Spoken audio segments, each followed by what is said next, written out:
রাস্তায় হু হু করে বাড়ছে ই রিক্সা, আর তার সাথে পাল্লা দিয়ে বাড়ছে বিদ্যুৎ খরচ। এই সমস্যার সমাধানে সরকার আনতে যাচ্ছে এক অভিনব নিয়ম।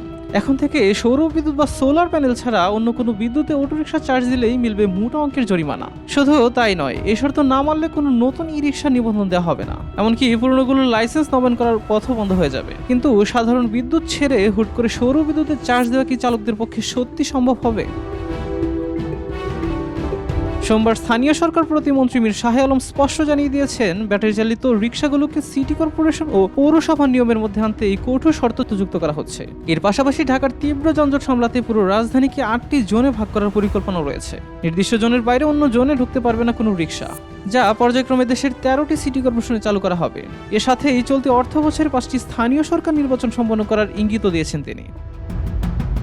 পরিবেশ রক্ষা আর বিদ্যুৎ সাশ্রয়ের উদ্দেশ্যে নেওয়া এই সিদ্ধান্ত শুনতে চমৎকার লাগলেও বাস্তবে তা কতটা সুফল আনবে তা নিয়ে তৈরি হয়েছে ধোঁয়াশা। প্রত্যন্ত অঞ্চলে সোলার চার্জিং স্টেশনের অপ্রতুলতা চালকদের ভোগান্তি ও খরচ দুটোই বাড়িয়ে দিতে পারে বলে আশঙ্কা করা হচ্ছে। একদিকে আইনি কড়াকড়ি, অন্যদিকে বাস্তবায়নের বিশাল চ্যালেঞ্জ। সব মিলিয়ে দেখার বিষয় এই উদ্যোগ শহরের রাস্তায় কতখানি শৃঙ্খলা ফেরাতে পারে। সাব্বির হোসেন হিরণ, দেশকাল নিউজ।